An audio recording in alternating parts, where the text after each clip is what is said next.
You've long advocated for a stronger economic and business relationship with China. Do you worry at all that you're making the same mistake that Europe did with Russia? The United States has a free trade deal with China, which we don't have. So, just. I don't represent the United States. So today we are happy to have Mr. Boris Johnson with us, and I'm gonna first ask you about Roe versus Wade. You called it, you had quite a big reaction to it, and you called it a big step backwards. As maybe some people don't know, but you're born in New York, I believe. So I thought I just, as somebody who's born in the US and, somebody who's called it a big step backward, I wanted to see your reaction to it. Yes. Actually, interesting. People have a lot of. I was born in New York. Yes, that is true. That is true. I was born in New York in St. Helens. Actually, where were you born? It doesn't matter. But yes, I was born in New York. What a big city. I am of actual Turkish descent, as if you noticed. But I am not only just born in New York. I am of Turkish descent. But I like to clarify. This is not our jurisdiction. This is not. Sorry, I'm very drunk. I'm very, very drunk. This is not our jurisdiction, I believe. I mean, we hope to take it back very soon from you American rebels. But, it's not our jurisdiction for now. And I do think, as somebody looking from outside in, I feel it's a step backward. Unless the Republicans come to power, in which I think it's a step forward in that case. And let me say this on women's issue. That if there were more women in power, if there were more women in charge, like people like Margaret Thatcher, people like that crazy lady in Bolivia who was had the Bible up in her hand while she was trying to kill the indigenous people over there.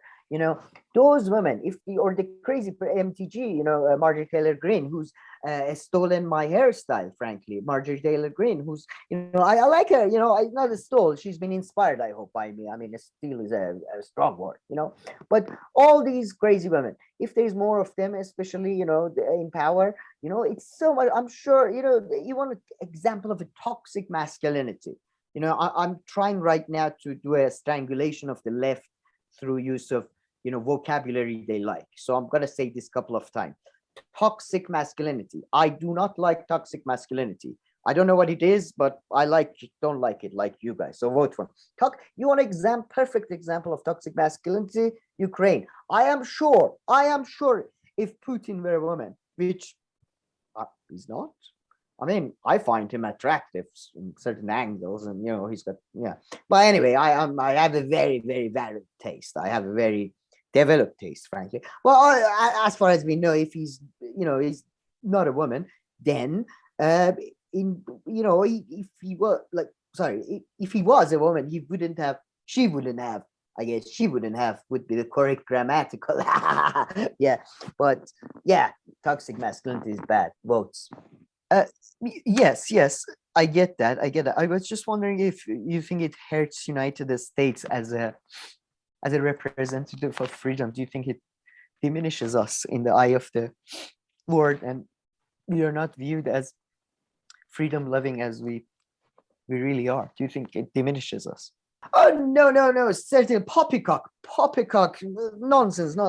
I like to clarify, for me at least, this is nonsense. This is complete nonsense. It's not like we are using America as a mercenary force, and since World War II, we fooled America into defending European interests abroad. No, you're the shining city on the hill to us. Me and Churchill are not trying to fool you with nice words. No, America is still the shining city on the hill. No, this Roe versus Wade is still the free. Look at what Joe Biden is doing in Ukraine to stand up for freedoms. Look at what Joe Biden is doing. I mean, he might not know what he's doing.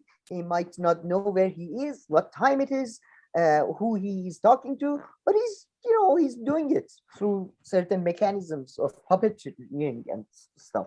So no, America is great. Don't feel bad about yourself. You're awesome, buddy.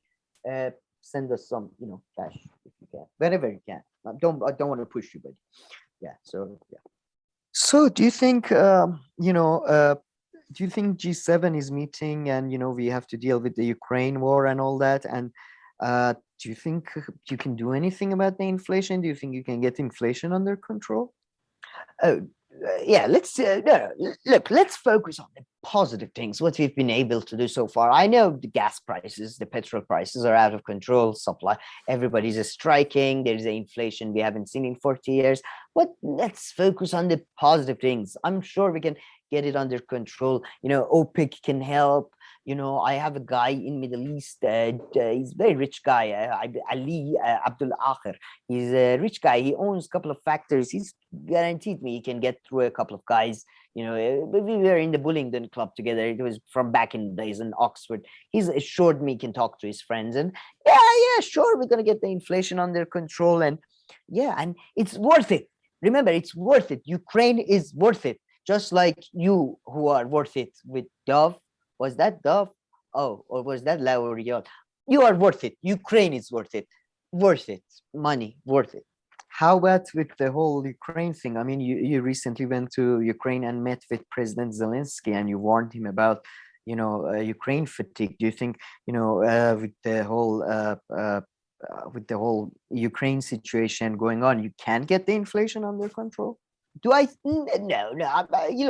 We have to be careful about Ukraine fatigue, but I repeat myself, but it's worth it, people. It's worth it. We have to put up with it. It might go on for 100 years. It might go on for 200 years. It might happen for another week and we come to understanding with Russia. But it's worth it. We have to continue. We have to ignore Ukraine. I know the situation is bad, but look at what Joe Biden is doing in Ukraine. Look at what he did in Madrid. It's just fantastic. I'm sure everything will work out. Do not panic. It's all good. It's all good. We love you. We love you, America. It's all good. So this is quite a tricky one. You say that, hopefully you can and all that, but do you think, are France and Germany doing enough? Do you think they're carrying the weight? Because to be honest, it doesn't seem like that. They seem a little, they seem to be, riding your dick or something, just leeching off of United States. Do you feel like that? That's what Ukraine says. I think if I'm quoting Zelensky called them a bitch about Russia. Do you agree with that sentiment, or do you think that's harsh? Well, I wouldn't put it the way you put it. I wouldn't say they're being a bitch, to, Russia, in the case of Russia, Germany, and France. Look at what they've been doing. I mean, come on, these poor fuckers. Olaf Scholz is basically moved Germany from a non-military country to, come on, give them some space, please. Ukraine has been a bit of a bully. I feel Zelensky is just being a bit of an ass. I talked to Ukraine and Poland, Germany and France, they just feel like, considering what's happening to them economically, they feel like they've done enough. But I understand Ukrainian position. We all could do more. We all could. I wouldn't call them a bitch, but it's not completely inaccurate. So my last question on China. You've been a big fan of China. You've made big support of how we should work with the Chinese and all that. How do you feel about that now, huh? How do you feel about that now? Eh? Huh? Well, I did at that point. China, this is poppycock again. Hogwash, Your Honor. Object. Look, at that time, China was a friend, and I would like to point out you have a free trade agreement with China, which we don't have. All right, and so that's fuck you. That's first thing. Secondly, they have a lot of money. They have so much money. You have no idea. They showed me their coffers, and you have no idea. They showed me. They wrote to me couple. So basically, I can. They have money and investments. So it's hopefully we can confront China in a way that is responsible and diplomatic. Without my money, I need those. I have like 6 children. I have like 12 wives. I'm paying alimony. I need this income. So fuck you guys. You have free trade with them. Leave me alone. Fuck off.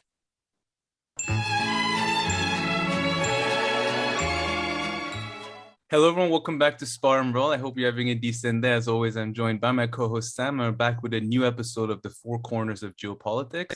So you can find timestamps down below. There are just a few stories, but nevertheless, I'll break them down as much as possible. And please like and subscribe. So we're going to start with a chit-chat, but a geopolitical / news chit-chat.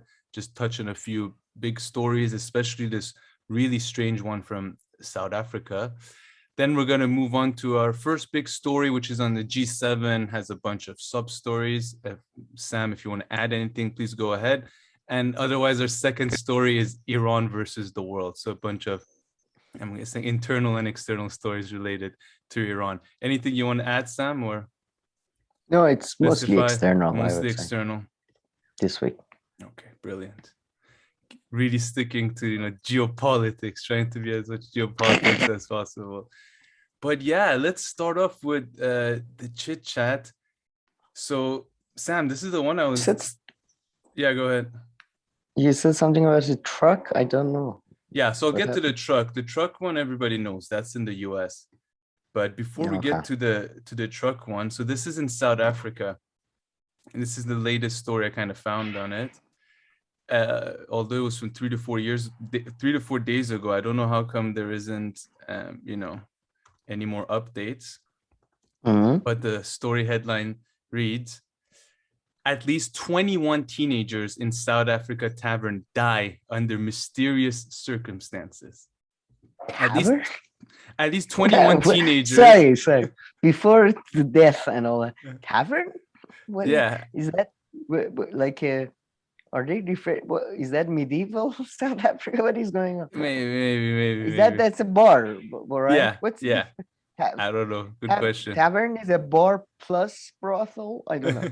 I don't know. A township tavern. What's that? Oh, I don't know. Maybe it's like a South African thing. Anyway, sure someone can guessing. elaborate. Yeah. Or But anyway, at least 21 teenagers, the youngest possibly just 13, died this weekend after a night out at a township tavern in South Africa in a tragedy where the cause remains unclear. Many are thought to have been students celebrating the end of their high school exams on Saturday night. There were no visible wounds on the bodies. Officials have ruled out a stampede as a possible cause and said autopsies would determine if the deaths could be linked to poisoning. So far there seems to be nothing like how it happened. Trying to look at this other story while go ahead. Are they? I assume poisoning seems to be the. I don't know. Is there any indication of anything else or no? No visible injuries. Is that something under digestion? We're suffocating, but new details emerged Monday as survivors spoke of a strong and suffocating smell in the jam-packed double-story building. Oh, maybe they were gassed or something. Yeah. But yeah, okay. pretty crazy. That was it. Huh? That was it. Yeah, I mean, isn't that crazy that 20 people just died and it's not evident how it is, how happened yet. This is from Global News. It's "we are suffocating" in quotation marks. So, and then it says details emerge as 21 teens found dead in South African nightclub. So maybe they were in. This is says in East London though. I think that's a name in South that's Africa, a place. Yeah. Slumber. No, I think I have the other one in front of me. Yeah, so I don't think there's more information. Fall and die. Wow. Okay, so it's probably gas thing, but we tried to move through the crowd. Oh wait, this is Sinovuyu Monyane, 19, who was hired by the bar to promote an alcohol brand, was among the survivors, and she counts herself lucky to be alive. In an interview with FPA, she told the news agency that she escaped through a gridlock door as clubgoers desperately tried to leave the gruesome scene. We tried moving through the crowd, shouting, "Please let us through." And others were shouting, "We are dying, guys, and we are suffocating, and there are people who can't breathe," she said. "I passed out at that moment. I was running out of breath, and there was a strong smell of some type of a spray in the air. We thought it was pepper spray." She regained consciousness after being sprayed with water. "I got up and realized that there were bodies lying around. I saw people being poured water, but those people did not even move," she said in a phone interview. "I could have died." Jesus Christ. Yeah. So what, some kind of smells, heat? Gas leak, probably. I guess, or maybe somebody brought something, but I assume it was probably a gas leak. Yeah. But that sounds like I didn't think there were. It was like so people were like like it was happening so fast that people were dropping like behind you as you were running away. That's fucked up. Yeah, I mean, I mean, based not on that the other. based on this person's Well, this she's eyewitness, yeah, survivor. Yeah. yeah, this survivor, yeah. Wow. Yeah, Fucked based up, on man. No, this is messed up, but you must have heard the other very messed up one. So, death of 51 migrants in sweltering Texas truck. So, I guess people I mean, you coming, told me just yeah, before yeah, this people show, coming but from Mexico, but of course from all over South America. So at least 51 migrants have died after being trapped inside a sweltering tractor trailer truck found abandoned in Texas, as two Mexican nationals tied to the unprecedented smuggling tragedy were charged in U.S. federal court. So yeah, the diseased migrants, 39, the diseased people, 39 men and 12 women. Deceased, sorry. Oh, all right. My sorry. bad. The deceased people, 39 men and 12 women, most of them citizens of Mexico. Oh, so these ones were actually mainly Mexicans, were discovered on Monday in an industrial area outside about 100 north of the U.S. border. The greatest loss of life on record for human trafficking, it's saying here in Reuters, 2 suspects. But yeah, but I mean, like, so what? The truck had been left parked beside some railroad tracks as temperatures soared as high as 103 Fahrenheit, 39 Celsius of water, visible means of air conditioning inside the truck. But yeah, man, like, I mean, it's just so fucked up. So what, like, I mean, let's not, okay, I mean, of course, you can draw on bigger issues, why are people leaving and coming this way? But putting all that aside, but these two smugglers, when they were running away, whatever they did, they couldn't unlock the door or whatever. Like it sounds like they abandoned this truck. Yeah, and it then sounds like. So, I mean, that must have been a horrific death in there. Like, I mean, Jesus what, do you Christ. cook or I mean, like you heat up? I mean, can't even imagine. Survivors, man. Jesus Christ. And there are no survivors. Yeah. Apparently the survivors are just the kids.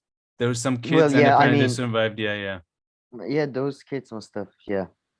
I mean, look, man, all I can say at this point, I don't give a shit about, like, people keep saying, yeah, capital punishment. For these motherfuckers, there should be capital punishment, I think. I don't know. I'm just saying, this is like, I don't know. Like, I don't give a shit if they have problems with their brain, or just put a brick in their head and that's it. Hit them with a brick and finish this. Like, they need to be eliminated from the gene pool. If you abandon men and children and women in, but Jesus Christ. I mean, the other story, 21 people died too, but that seems like an accident. I hope. No, but I feel Jesus Christ, like, this is like, yeah, wow. I mean, like, I mean, when you say something like that, they should get the death penalty and all that. I mean, I don't necessarily, like, I know oppose it fully, but it's just that, it's not going to solve anything. It won't do anything. I don't care about solving anything, though. That's the thing. Not every law is about solving something. No, this is just about punishment. Sometimes people deserve punishment, and these people deserve a brick in their fucking head. At least. Or based on what we know so far. To be fair, they should be left in a fucking sauna until they cook to death. But that would be more fair. But Jesus. Yeah, man. No, like, truly messed up. I don't know if you have any small stories. If not, I had one small story. No, I would say in opposition to myself that the problem with death penalty is as soon as you give the power of the death penalty to a state, they abuse it. So no, this came from a very good. No, this came from a good place. This comment of yours. I know. I just wanted to, for the sake of fair and balancedness. I am like BBC. I like to oppose myself within the segment. But let's move on to the next story. Geopolitics is more.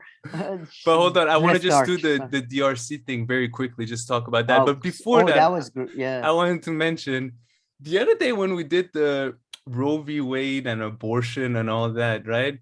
I was very surprised and, like, happily surprised with your takes and your knowledge in this area, especially compared to the gun one. It was like two Yeah, I know. different like two complete different people and like levels of knowledge and take and everything. I don't know. I didn't know you were so. After Iran and UK, your third specialty seems to be the U.S. Constitution as it relates to abortion and understanding religious people. You also have that very nice insight.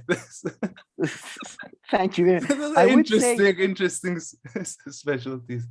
Iran expert, UK expert, and US Constitution parts of it, though. parts of it. Let's not forget indie American cinema post 1990s. Sure. Let's not forget. No, But never ask this guy about South America, Latin America, gun Oh my control. yes. South American gun control are big, or to be honest, East Asia. East Asia, but you're not alone. No one knows anything about East Asia. So it's okay. Except most people in the world who are from East Asia. Yes, or but on the way, outside. anybody you ask, what's going on in China? Yeah, exactly. Like as soon as you cross the border to Pakistan, suddenly there is no information. There is nothing.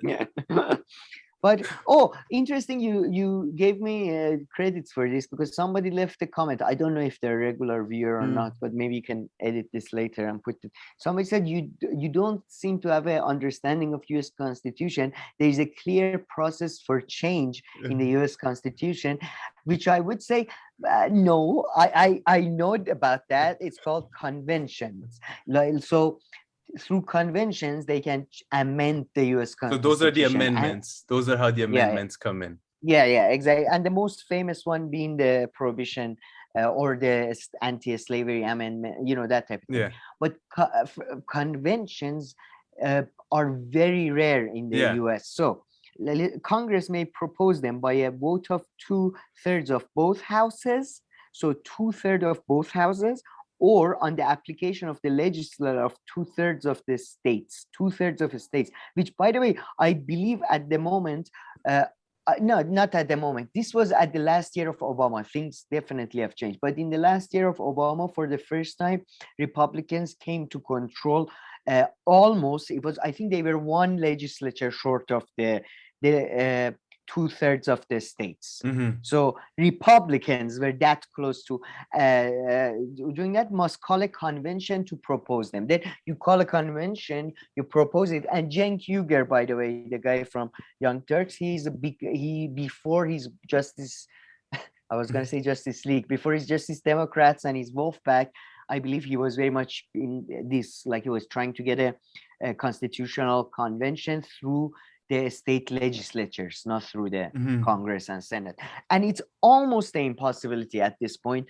So that's why I didn't mention it. But of course, there's a process of change. I mean, US Constitution is on a spectrum. But I would say, I would still double down. I might take that US Constitution, much like Quran and Bible, is a text very much out of, like, it's a historical text in a very specific content. And you can read into it whatever you want to read into it, pretty much. It's very vague. For example, Brianna Greyjoy, that did the thing on the Hill, she tries to, her interpretation is that, I believe the 9th Amendment, is it the 9th or 14th Amendment? I forget. Well, you can drive like a lot of the laws. And I think she's partially right. But then again, it depends on your interpretation. Yeah. I don't think one interpretation is more valid than the other, frankly. So, but she argues, for example, so many of the rights, which abortion should be, I would say she would argue in it, should be included, derives from 14th or 9th Amendment. So yeah, I am knowledgeable somewhat about No. That I thought. I mean, the amendment stuff, but I mean, that just rarely comes up nowadays. Has there been, like, when was the last time? I don't. Well, let me check. But I think the one that led to end of prohibition in America, the one that so that's like 1930s or 20s. But I mean, by the way, having a convention. I mean, the process of Because getting I've never convention is heard, like, so hard. I know that it exists. I knew, of course, I knew about the amendments and everything.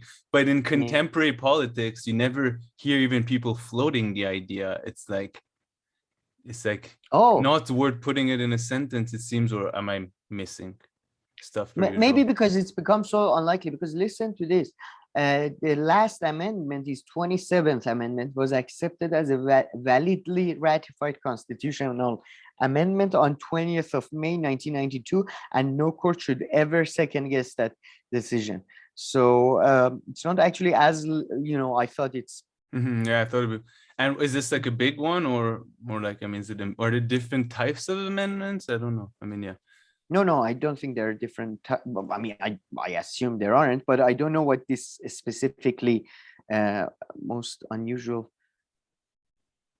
Oh, wow. Congress, well, listen to this. Congress passed the 27th Amendment by a 2/3 vote of both houses in 1789, along with 11. So it took them about 300 years to ratify it. Along with 11 other proposed constitutional amendment provides that no law varying the compensation for the services of the senators and representatives shall take effect until an election of representatives shall have intervened. Okay, this is too complicated. Yeah, this is too complicated to understand right now, perhaps. But yeah, I mean, the person did have, of course, a valid point, but it just technically true. But yeah, it doesn't sound like it's very politically feasible to be done. Yeah, I would say not, although.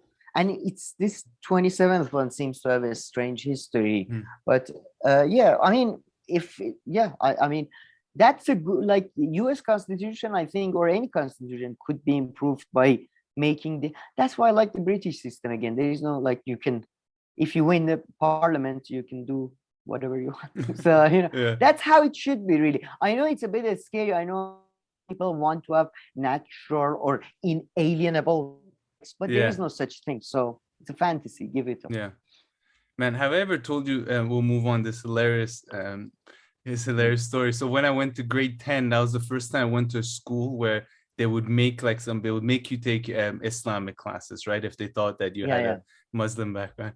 And and we had an extremely nice teacher the first year, right? So I remember asking her, literally, I was like, so, like, which version of the Quran is this? Because in my head, I literally thought every now and then they update it. I was like, I'm sure they have some kind of reasoning or excuse for every now and then to update it to keep up, She was like, what do you mean?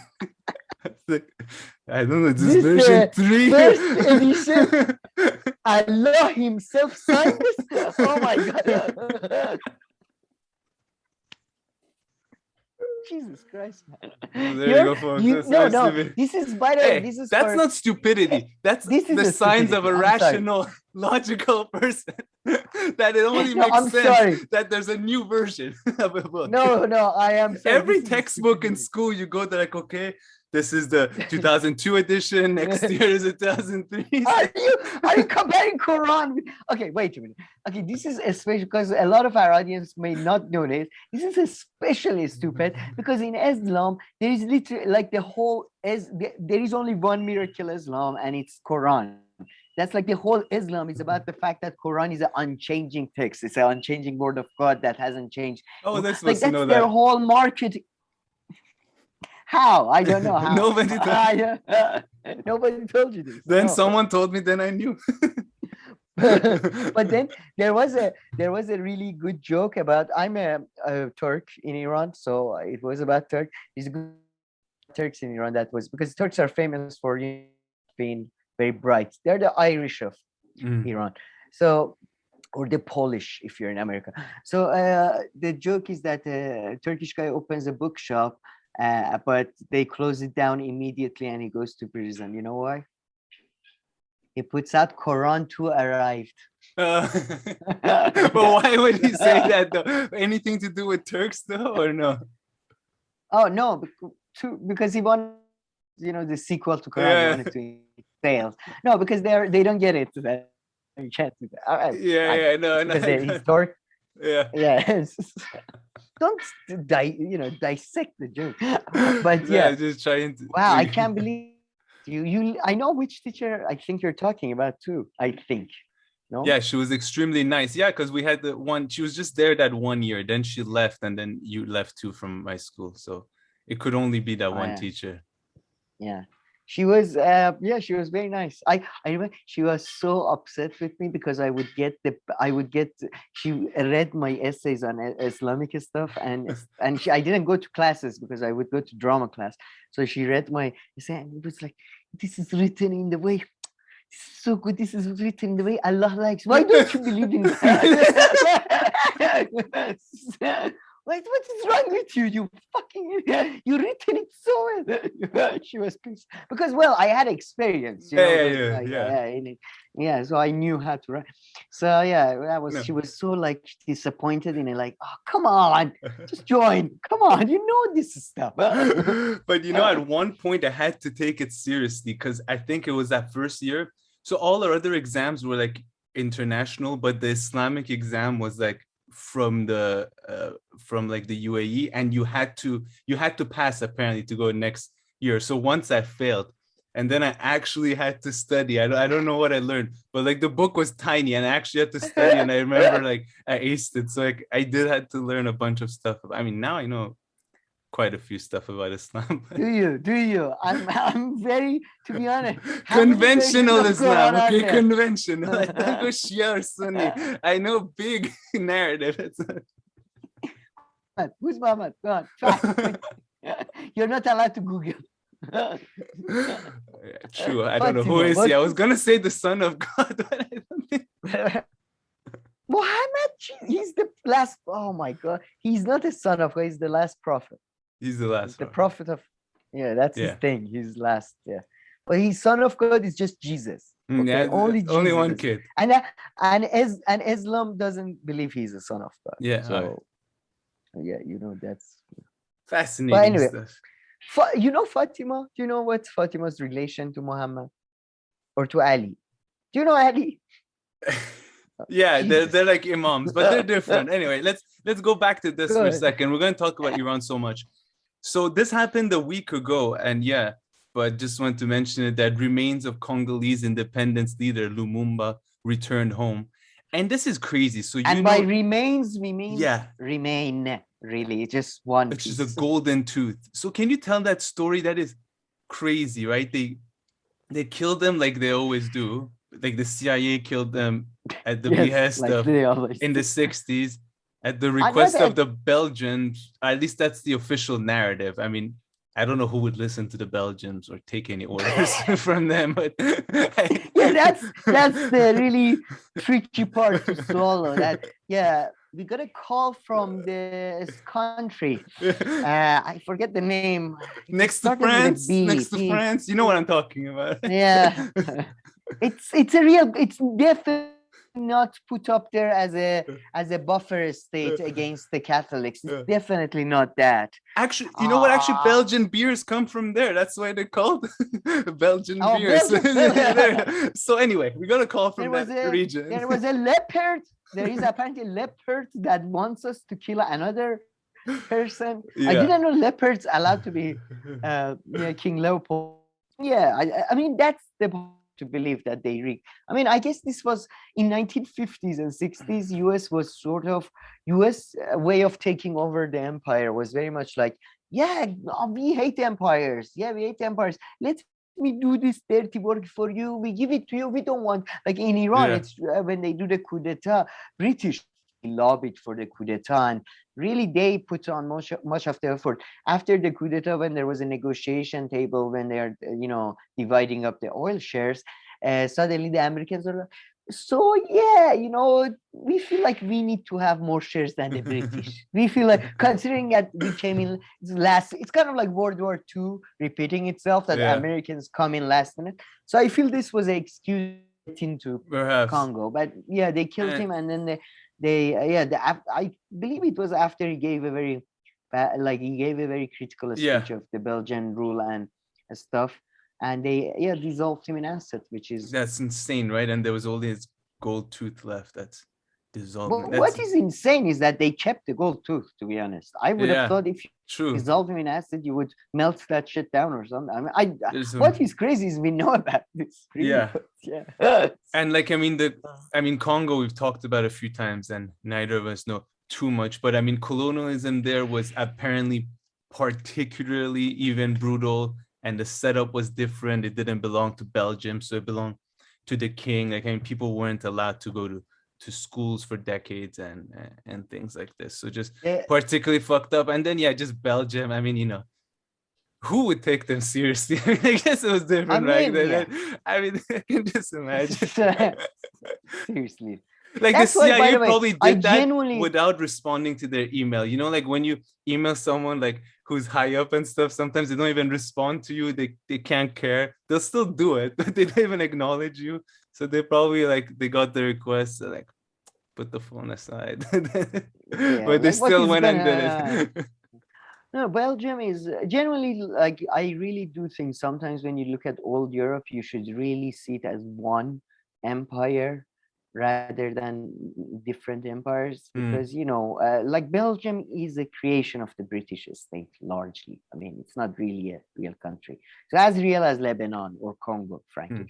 But I would give one. I don't know much about Congo or colonialism in Congo, but I do know that apparently the virus AIDS, HIV, that partially came about because of the disgusting practice, because the cities that these colonial settlers and stuff they would set up, and the level of prostitution and poverty, and then because of that the surrounding very polluted and all that. That's one of the theories of how the virus came about, is through that type of so it was like, yeah, it was gruesome. It was apparently that Germans in West Africa and Belgians in Central Africa are really end of the line for like cruelty. And I mean, DRC is really, I mean, I don't know, I've always been, I don't know why, fascinated with DRC. I mean, it doesn't get as much attention as I think a similar country would get in the Middle East. But I mean, there's everything going on in there. Everything from resources, having their worst stuff happening, colonialism, contemporary, huge UN presence, huge population, everything that's going on in the East right now, pretty much fighting. There's Rwanda that comes in, but then there's west of DRC, natural resources, everything, as I mentioned. Really insanely fascinating country, I find. What were you gonna say? I think, did you ever watch that movie Congo as a kid? Oh, as a Maybe kid, that's no, why. but I've seen a few movies on. No, it was a film about a gorilla they got in Congo, and he was like really wild and shit. It was kind of a Godzilla ripoff, I guess, kind of. But yeah, I watched that when I was a kid, and I guess maybe that was partially like the name Congo is one of the few African countries I know of the name, and I like read about that type of thing. I don't know why. And I mean, right now it is still like extremely, relevant, even from even globally when it comes to getting all kinds of minerals and things that are used and needed, and mining there, and like gigantic country too, like huge. Huge. So, I mean, Africa is so big compared to Europe. Is like Europe, yeah, Europe is what, Libya, size of Libya. No, I mean, I've said this I think a bunch of times, but all of Europe besides Russia apparently fits in Brazil. Yeah. It's all of Western. Yeah, it's ridiculous. I mean, yeah. No, like more than just like Western Europe, really. I know, but why? I don't know why you're size shaming Europe for some. You know what? I'll tell you though, it's not really size shaming. Once, like ages ago, 5, 7, 8 years ago, my father-in-law comes to our place, and I had a map, and he's like, "What is this? Like a stupid map? Like Europe was." It was like this. So in those like typical maps that you go get a lot in Europe and stuff, it's just like France is standing there nice and tall, as if it's like some NBA player. Proud. The size of like Africa is just like France. France is just trying to do this. Take the photo, quickly. Come on, quick! I can't hold it in anymore.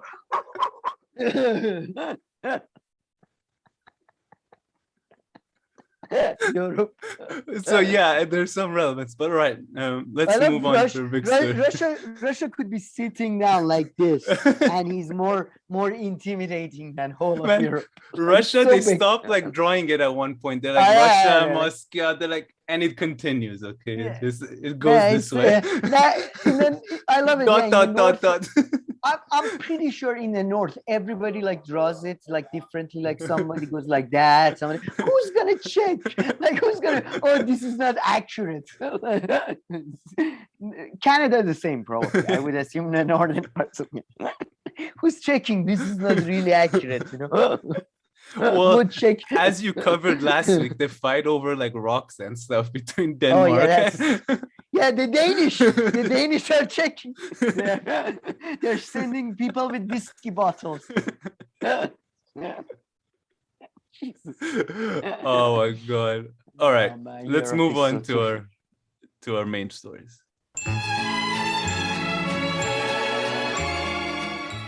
Okay, actually, before we move on to our big story, I think we still had one final story that Sam wanted to mention. Yeah, just that came Ethiopia, another country I'm really fascinated by. Listen to this: Sudan's military strikes disputed region bordering Ethiopia. Ethiopia's officials said Sudan's armed forces fired during clashes in disputed region of Al-Fashaqa. Sudan's armed forces fired heavy artillery.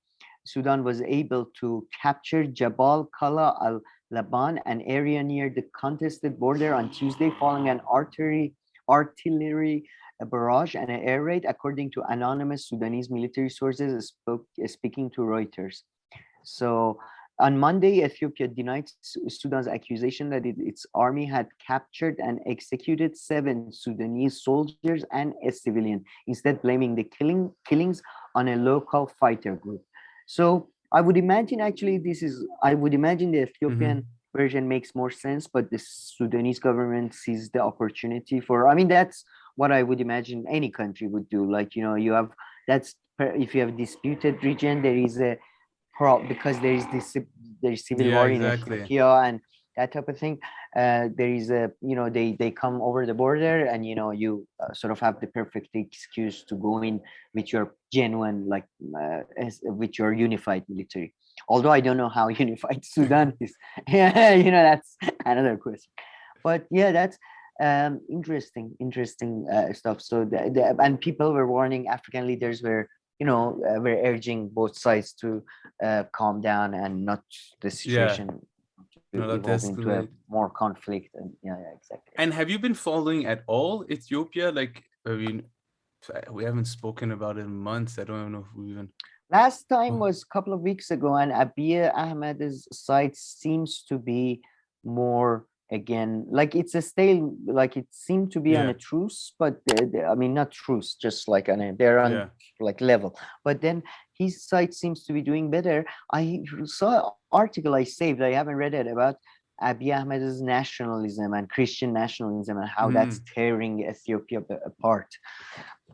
So I assume he's doing better, much better, but who knows, to be honest. I'm sure a lot of people know. I'm just not, Another really like both fascinating country, including contemporary issues going on. I mean, fascinating for people like us, and also historically. I mean, Ethiopia, and then of course its relation with Eritrea and everything. Just another very interesting country in the region.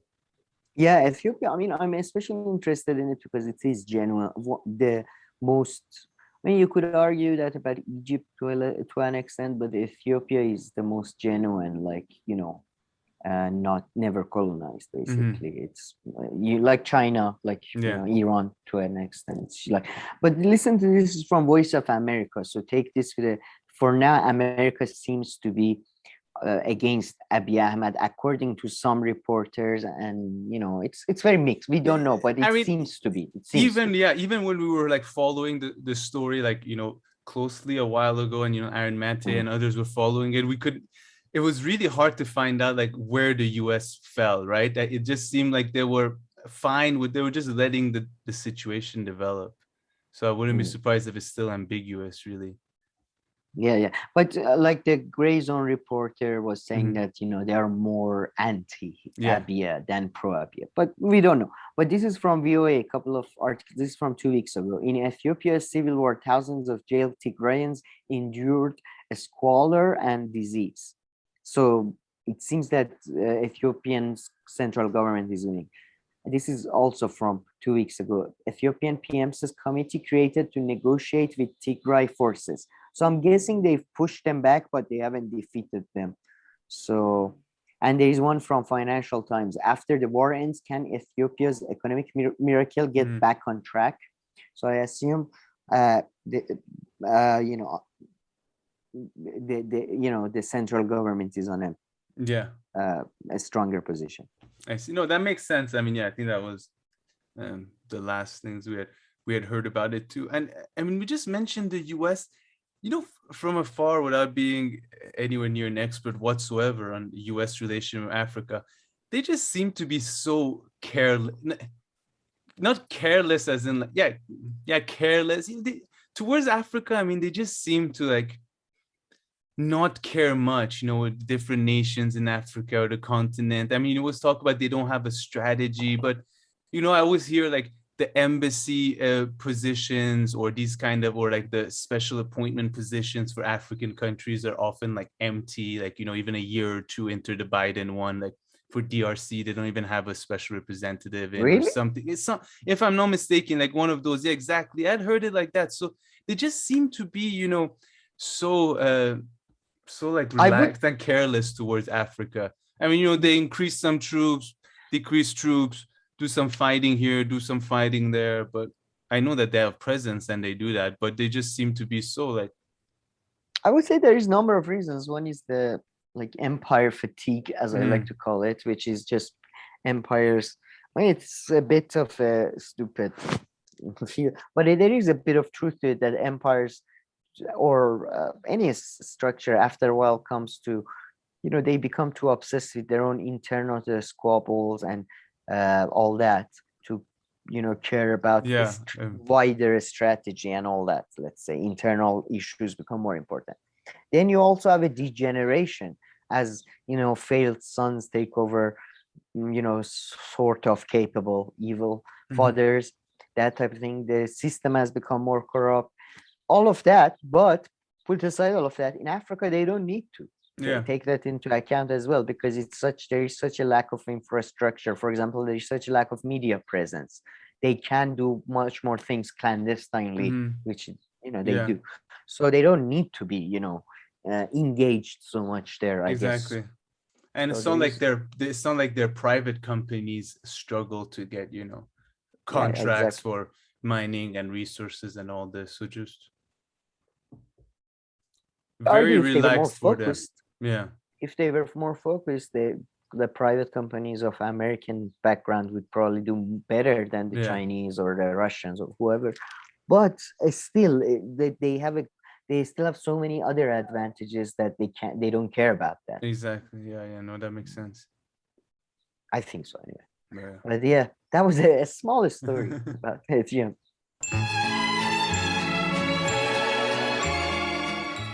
All right, Sam, let's move to our first set of two big stories. So why don't you get us going? So yeah, G7, there was a meeting of the Grand Seven countries of the world. They came together in Europe. It was basically Europe meeting with America, really. They came together to do, so Boris Johnson can do a bit of his stand-up and, make Biden and Macron and stuff laugh. And, Trudeau, that piece of shit. God, I hate him so much. He's like taking pictures, like and all that. But yeah, it was geopolitically also, it was very important. Biden announced that they're going to increase their troop presence in Europe. Then he said that, what is Europe? Europe reminds me of an old friend I had back in Delaware. And then his entourage quickly just pulled him out. And yeah, he doesn't do interviews, but Boris Johnson has been making the rounds. He's been doing interviews a lot with Jake Tapper and Channel 4 and ZDF of Germany and all that.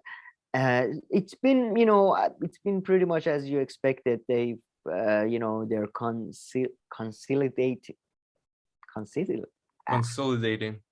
consolidating their sort of their new arrangement within Europe. And surprising, although maybe not that surprising, but somewhat surprising to me, Finland and Sweden, Turkey removed its opposition to Finland and Sweden to join the EU. Instead, they're going to get a couple of fighter jets from the US. They're going to get some courts. So if I'm Kurdish people right now in Sweden and Finland, I would be, just run away quickly. And they made promises that they're going to help Turkey with its security and blah, blah, blah. Yeah, so that's the thing. There was the whole NATO conference going on as well, and that roundtable, and they spend quite a bit of money for that NATO conference. It seems. Oh, are you talking about the table itself? Yeah, the table itself was like it's just big ass round table. How much this furniture cost? This is like going IKEA does the same thing, I swear. You just put it together.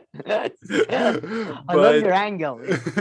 But yeah, I know it was really funny. So the Erdogan thing, I was listening to DW and they brought an analyst, and the analyst was like downplaying it so much, just making it seem like, the Europeans are just giving this to Turkey to make them feel good and stuff. They're like, but Turkey doesn't get anything out of it. Like, Sweden and Finland could buy those weapons, and they already think that that Kurdish party is a terrorist. And plus, it's not up to the politicians to help with extradition processes. It goes to the judicial system or the special thing that they have.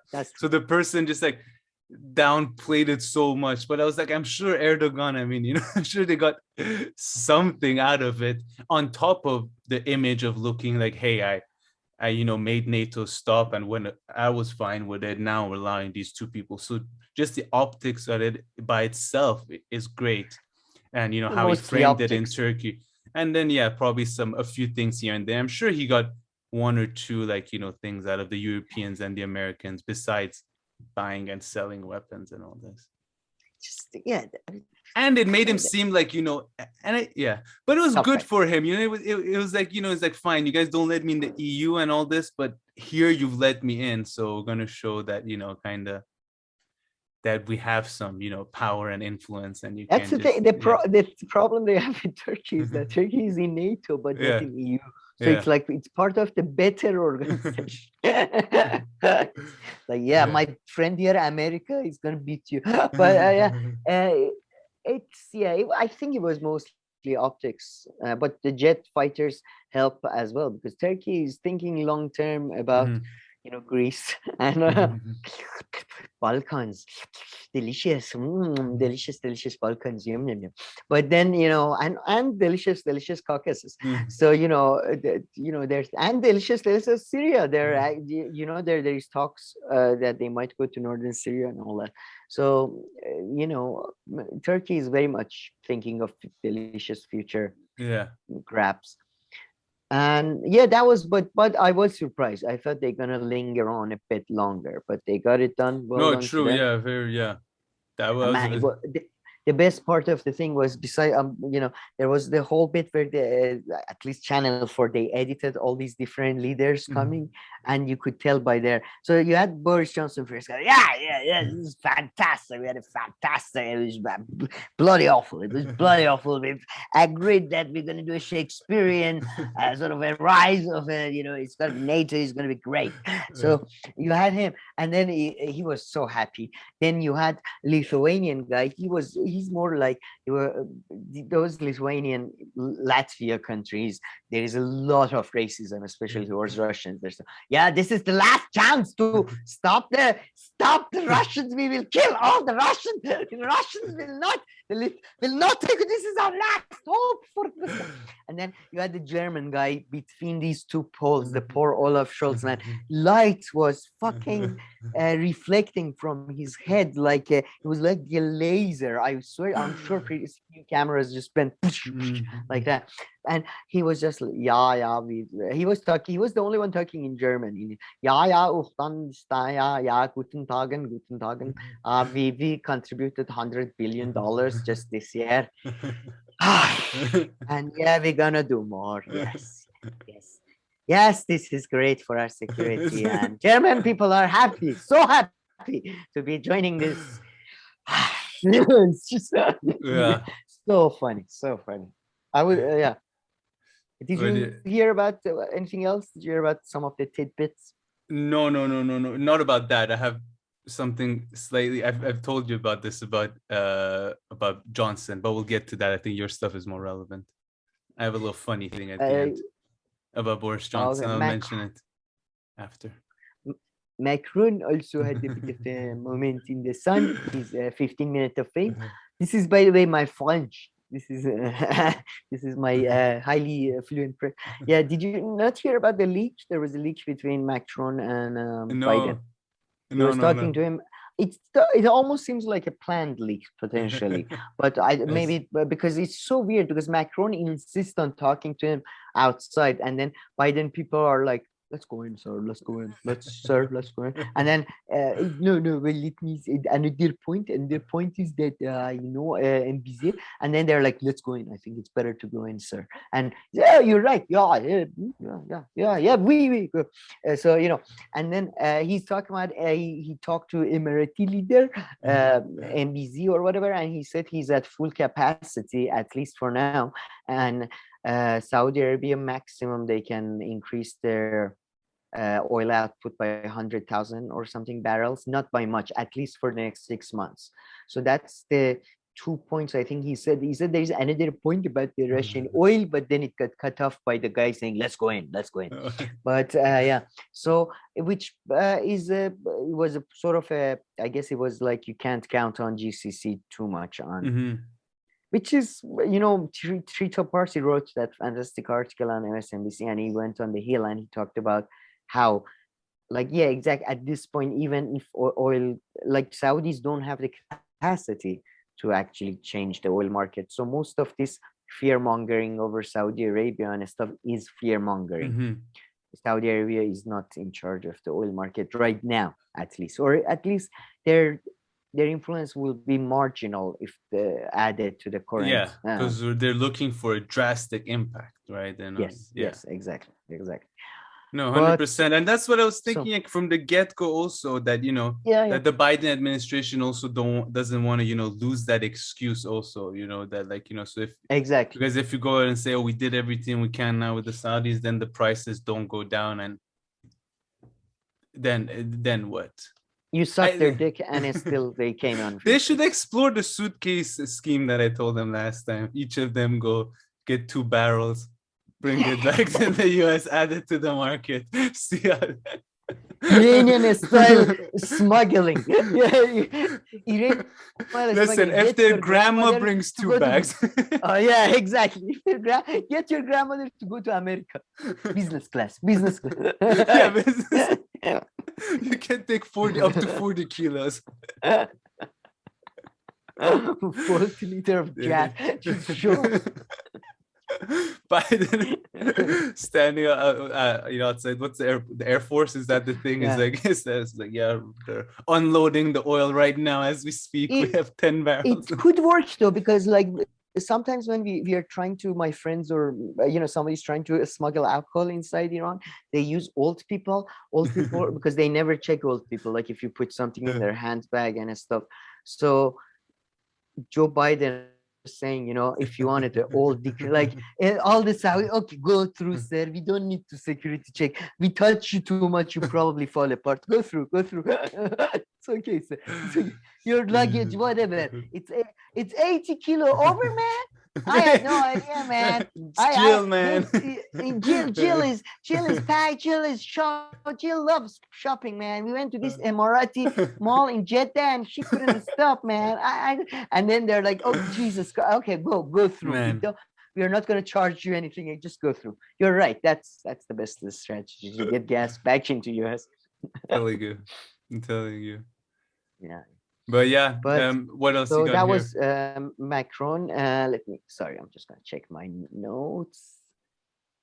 Yeah, so it's quite funny. I just wanted to point out, by the way, all these countries, like Germany is having issues with energy. They might go into the rations very soon. Britain is having issues with the strikes and Mike Lynch and postal people, law people. A lot of people are balloting for strikes right now. In France, you have a parliament that is now left wing partially. Macron doesn't have a majority. So everywhere in the world, we see quite this disability and its lack of structures working, which is quite a scary times if you think about it. No, for sure. No, prices are going to be very high for energy, and right now we're in the middle of the summer. So if it's like this now, I wonder how it's going to look in Europe in October, November, and in the winter. But man, like this, I also think, I mean, I would love to have like some kind of expert to ask them a little bit about this. Like, is solar, like, that's not happening, no? Like solar energy. I mean, like renewables are such a small part of the conversation that it just seems like they, it just looks like there's been absolutely no progress on using proper solar energy, not for cars. That area, maybe there's been some progress, but in general, using solar or alternative and like green renewable sources, has there been, it seems like there's been zero progress over the past like decade and a bit that, I've been into these kind of I'm sure things. There has been some progress. I'm sure there has been, but I would nothing say significant. It's marginal. Yeah, super marginal. Like it seems. I mean, look, because at this level of investment, it's not scalable. China is doing, I hear, amazing even things, that but though, but even that, like, I mean, but that's really a good segue to I send you a video from France 24.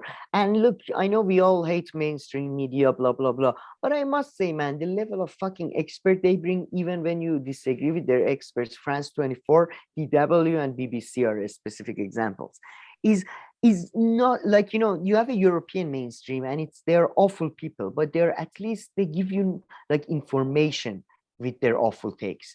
And then you have mainstream American news, which is just CNN like doesn't give you, like, you can kill yourself, you won't get anything out of it. Yeah, you lose like some knowledge throughout. You probably lose some self-esteem, so you forget who your mother was, that type of thing. But same with Fox News. Fox News, it probably just makes you psychopath. Yeah, Fox News, there's a higher chance that, I don't know. You kill yourself. Or I thought something interesting might come up, like, because of their angle at some point, and if they bring someone like Glenn or something. No, but I'm saying, because with some things, Glenn, I think Glenn Beck. No, Glenn Greenwald. Because with some things, because of their position, and some, sometimes they just happen to come and say. But yeah, I mean, there's a chance there. In the CNN model, there's no chance. Like, it doesn't matter if their position is good, bad, whatever it is. Like, you rarely see anything good come out, and they do that thing where they have 8 people on a panel. So even if one of them knows anything, they won't get to speak. So, like, nothing will ever come out. No, I think you're being too soft on Fox. Yeah, perhaps. No, I'm very marginal. Fox News, when it's bad, it's definitely worse than CNN. And I would say the only thing I give Fox News is that it's more like the ideas and the people there are so cartoonish. Like, you have somebody suddenly saying American soldiers need to sit on a throne made out of the skull of the Chinese. You suddenly hear that, and this is exciting. I'm sorry, but what? Sorry, what's up? It's, I'm just saying.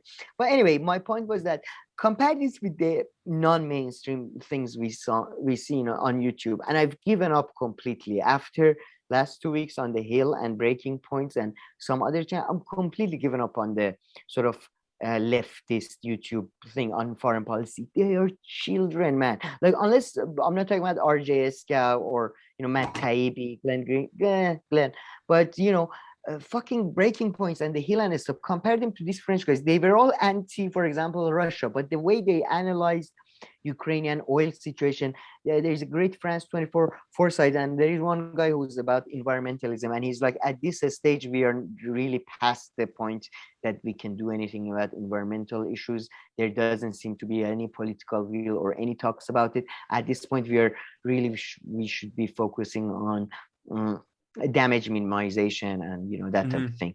And they talk about gas stuff and a lot of things about the new sanctions, blah blah.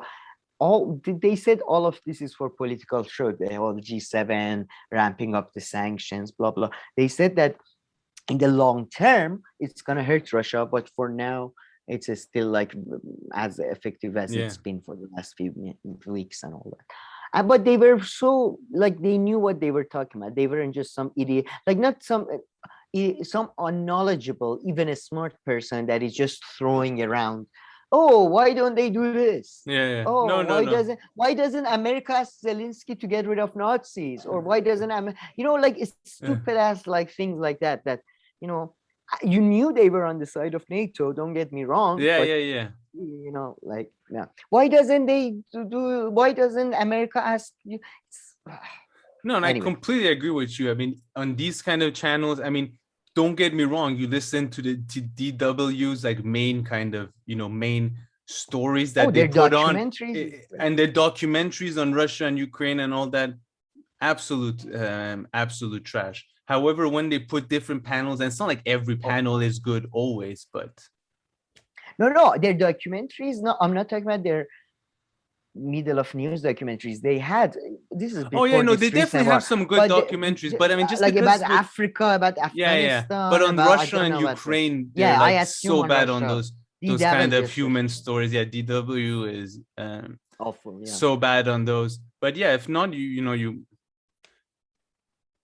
get them. There is something in there, exactly, but you might not agree with the.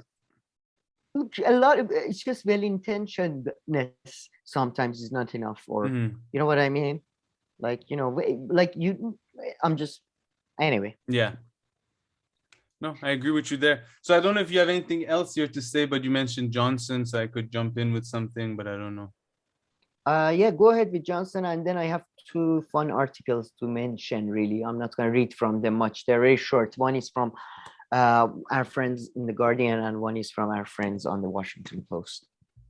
Washington Post is very much like, again, is going with, it's a paragraph, really. Like, it's not, I don't understand this Washington Post. I would love to get a job at Washington. They write half a page, literally half a page, and they're published in New York Times and Washington Post as opinions with like no reference, no backup, nothing, and it's half a page.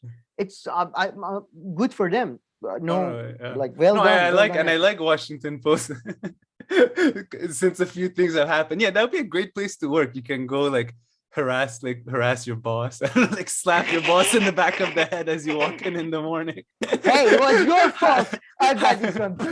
And then a paragraph, and then clock out. Bully your boss in the bathroom. Your boss is in the bathroom.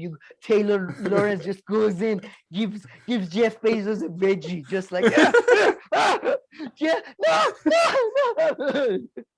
I'm your boss. Shut the fuck up. Shut up. Shut. I'll meet you, you piece of shit.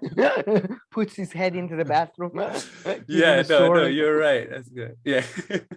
Much better work at the Atlantic or something like that too, because Atlantic they also make you punish. They're like, okay, minimum 20,000 words, so you gotta at least you have to do all that work. But Washington Post, you go a little 500-word story. No, but do a few pranks in the office.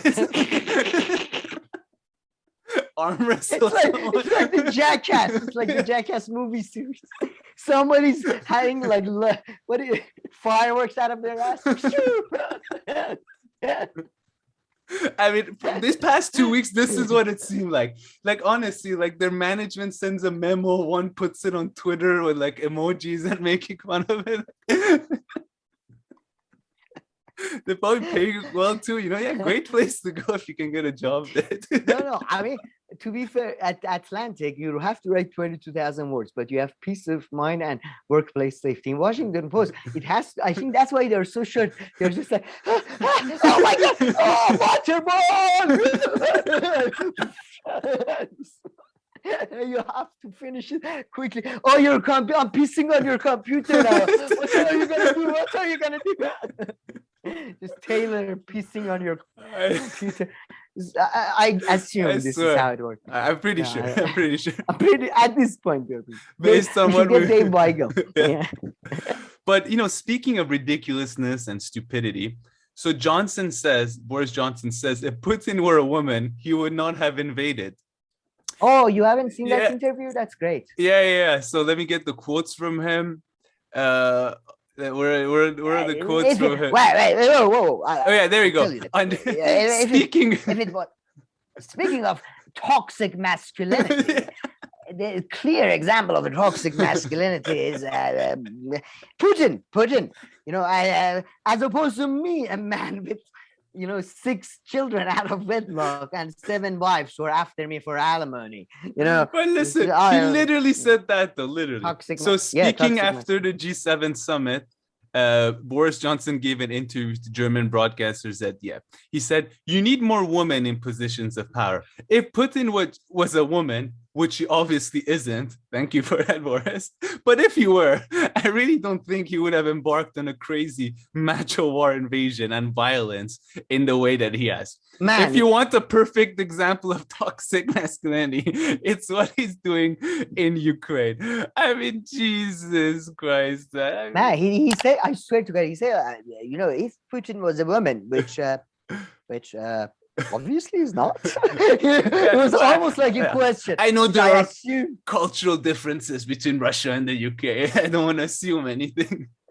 Man, the way he was saying, by the way, there should be women in positions of power. I expected him to go, there should be more women in positions of power. And by positions of power, I mean my penis. But so it was just so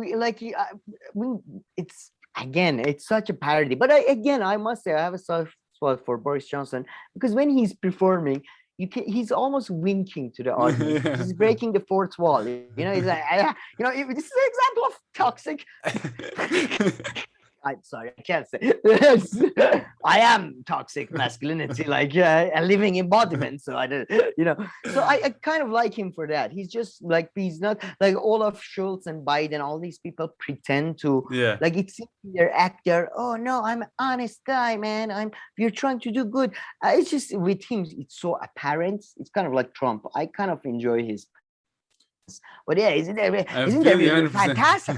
There's one part where he's accused of being born in New York, I guess. He's not accused, but the way he read, yes, I was born in New York. Yes, beautiful. Where were you born? Too funny. Okay, all right. Let's move on to these articles. We have a common friend, isn't it? Really? Yeah, Alan Esquet, Professor Alan. What a guy. A friend. Yeah. That was a great interview. It was great talking to him. Yeah, I love it. Let's do these. Which one of these stories do you want to mention first, or read some so parts? I thought I just read just 2 things that what do you say, just shows what's going on in the media. One is from Guardian. Listen, this was before I think the G7 thing finished and all that. Yeah, this was on Sunday. Timid West must draw a line in the sea and break Putin's criminal food blockade. Political courage is required to prevent Moscow weaponizing food supplies and risking a starvation of millions by Simon. Sorry, where's his name? Simon? Hold on, just wait there. Just wait a second. Tisdale. Sorry, Timid West. I mean, Timid West. Yeah. This is a nickname, by the way, we've given West since Biden has been elected. Everybody calls them Timid West. I mean, the stuff that, yeah. West is so timid. Westy, come out. Don't be timid. It's okay. Come on. Bomb Moscow. Come on. All right.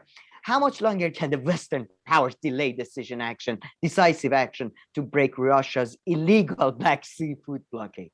The UN warns this reckless maritime siege, now entering its 5th month, threatens catastrophe on top of catastrophe. And it does feel like somewhat one-sided the way you're reporting how that the blockade is going. For tens of millions of the world's most vulnerable people depend on Ukraine's grain export. Yet NATO and EU leaders are visibly floundering, disunited and distracted as apocalyptic disaster looms. Questions about the West's response to Ukraine invasion, what weapons to send, whether NATO act more forcibly must be viewed in this larger context. The necessity of defending fundamental humanitarian principles upon which the UN and the global rules-based order have been based for 75 years. It's about blameless victims of a man-made atrocity. It's about decency. It's about leadership. Man, it's about the children. Man, I don't know if like I might have put the paragraphs here so people couldn't see the look on my face. I mean, I don't know what to say, man. When I hear and read these things, I'm like disgusted by the article. It's just, but then at the end, I love the transparency comes up. It's about decency, about leadership. Yeah, I think those 5 words are like, you know, the first thing that's true. The first thing that's true. That's the first like truth that's been said. I mean, the person literally started off the headline with a lie. That's really hard to do. The first word, Timid West. It's very hard at the first thing. It's like, you know, it's like getting your name wrong on the exam paper. Put the bullshit in the article. But I feel like you are such a monster. Do you not care about fundamental humanitarian principles upon which the UN and the global rules-based order have been based for 75 years? The rule-based order, the rules of which have been kind of broken recently, especially by certain countries, United States, Iraq, Afghanistan. Yeah. I don't want to, just saying, Yemen. But no, man, this guy? I swear, like he read like the next paragraph or two. I feel like this article was written for the beginning of the conflict, but then they just got to proofing it and editing it now and put it up now because the next 2 paragraphs are, just like such early days talking points of, there's part like there is no argument. He's gone rogue. He must be stopped. Yeah, I think this guy submitted his article in March. They just got to, like, okay, guys, calm down. There's like 50 Ukraine articles coming in. We will publish all of them. We want to publish it all. Some porn intern back there just logging all these stories of the Guardian. Ukraine story 33. Okay. And they're all pretty much the same. Yeah, I know. That's the thing. This guy's getting confused in his folders. He's like, wait, did we know? I swear to God, we just published this story. Yeah. So I don't think, to be honest, I need too much rest of it. It's just bullshit. But let's see at the end if there's anything interesting. Yes, suddenly. Oh, this was so funny. This reminded me of American police and stuff. This is the last paragraph. To work such a kinetic situations require a degree of political courage, imagination, and determination, so far lacking in the White House and Western capitals, as symbolized by last-minute Pentagon delays in delivering Gray Eagle drones that has to change Putin's starvation war is his new Holodomor for the world. The NATO and G7 summiters must sink his blockade and send him to the bottom. If they truly want to, they can. So I love, by the way, this liberal mindset of, it's just they lack imagination and courage. If only they had, there is some, like, in their head is a movie like, A Beautiful Mind. It's somebody suddenly goes, down, and then it's like numbers I are feel like, connecting in the air. And imagination, guys, if we send, like, Ukraine is gonna lose, motherfuckers. Like, there's no way around this. Ukraine, Russia, right? Ukraine, Russia. I repeat, Ukraine, Russia. I feel like he was like, encouraging like, a 7 or 8-year-old to, like to do their homework or like property and stuff. Like, no, listen, sit down, use your imagination. If if you think about it, you'll be able to do it.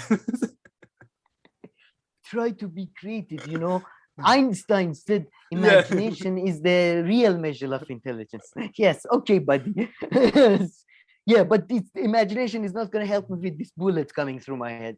Well, he's arguing for more guns as well. Yeah. But imagination, creativeness as well. I love this flair he brings to supporting arms dealers.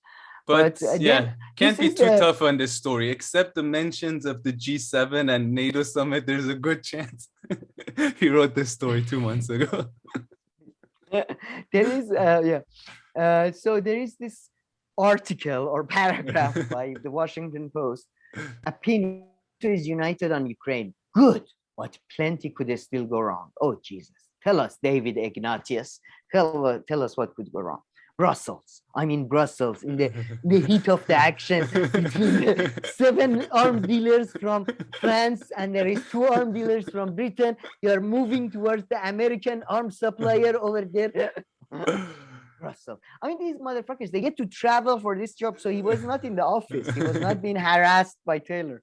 Maybe no, he probably asked to be sent to the Brussels office to get because when you report on G7 you have to be there to report the real story. Oh, Jesus, I really hate journalists.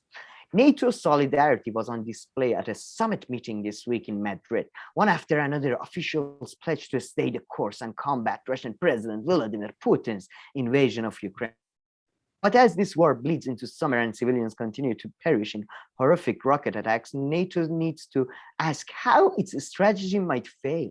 We can imagine some of the ways in which a hypothetical red team analysis might reveal how Ukraine's allies could squander their current advantage and lose this conflict. Okay, hang on, buddy. What's going on? Is Ukraine winning right now? What are you talking about? Lose what is their advantage right now? I don't understand. Don't understand what they say, what facts they go by, or also where their brain kind of takes them. What they think they should do and the way they. No. Just tell me. What is he? Just genuinely, is Ukraine on the winning side? Apparently, according to this, it's like they're winning. But it's I don't know. Let's see what he's talking about. It's very short. When you look at the scorecard so far, Putin appears to be failing in his war aims. All right, how so? Explain, David. Russian troops are bogged down in a bloody battle of attrition. Ukraine, rather than bowing to Moscow's hegemony, is joining Europe with candidate status to European Union. A revitalized NATO is bolstering its eastern and northern sorry, excuse it's sorry about that. And northern flanks with Sweden and Finland joining the alliance, and Russia is on the way to losing its energy markets in Europe and its access to Western technology. Oh, so I see where is the win. The win is America winning in the energy market in Europe. The win is America now reaching to Finland and Sweden.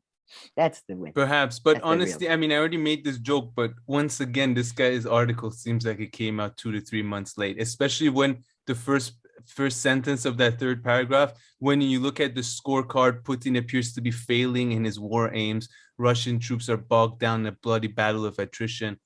This was the narrative of the first few weeks. So, I guess this person has just stuck to that for now. Yeah. But it gets quite interesting. Listen to this.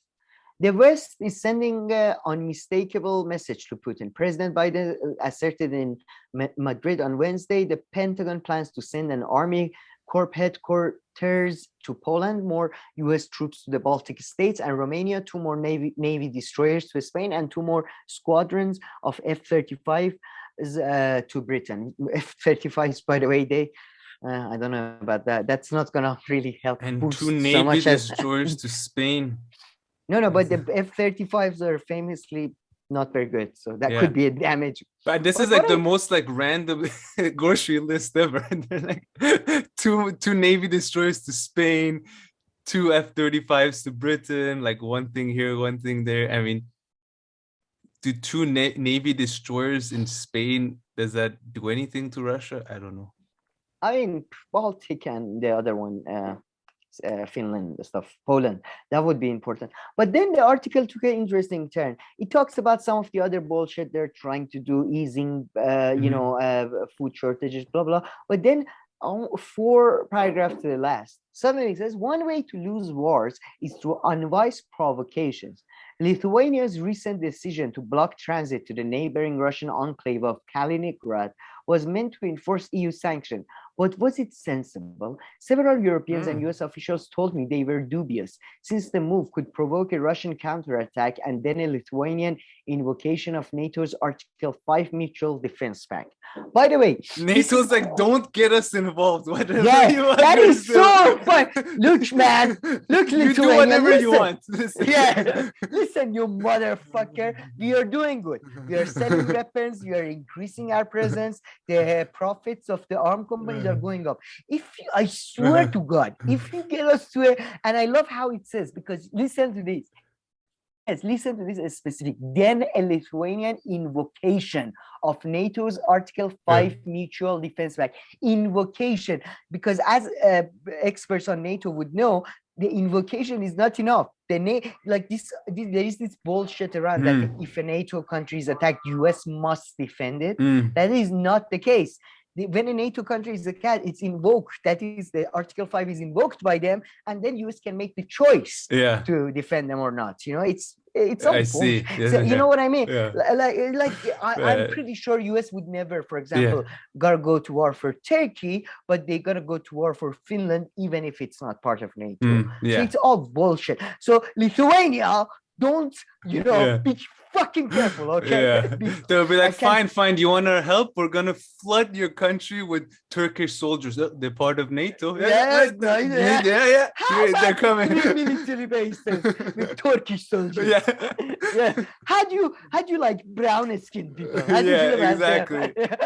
Man, the US, so no, sorry, they're not answering our calls. But we got Erdogan. He's already. The drones are here. Oh, sorry, you wanted white soldiers, buddy. Sorry.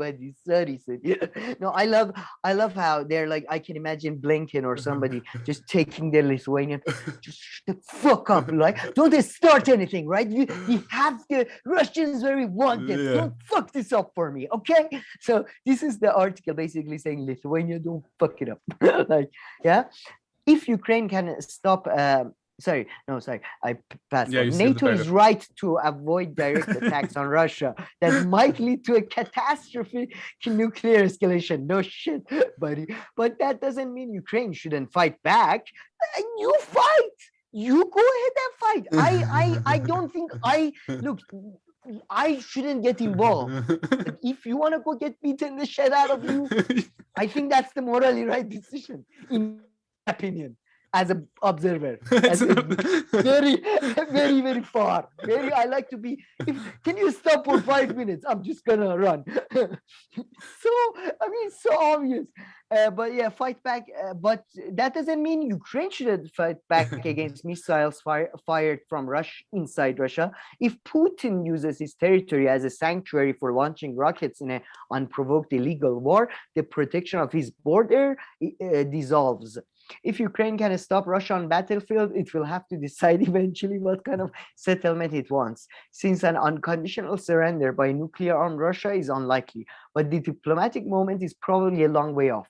So I think this whole article's like underlying message is, guys, it's time to stop the fight. If you want to continue, I think you're morally right though. But Lithuania, shut the fuck up. First of all, you shut the fuck up. And now Ukraine, you want to continue? Go ahead, continue. I'm just saying that at this point, maybe we have everything we need. Man, this was decent thing at the end. Yeah, finish it off. Yeah, this is Ukraine's war to fight, but NATO. After all I don't know this motherfucker. It's like one of those, it's one of those like memes. Is like I have no idea who this is. Who this motherfucker is? How'd you pronounce this? So U and K is that you and the A and the I. Oh, I know UK. I'm good friends with the UK. No, that's an island. That has nothing to do with your border. It's so fun. It's literally like suddenly some thug just stood up and you are next to your friend and you're suddenly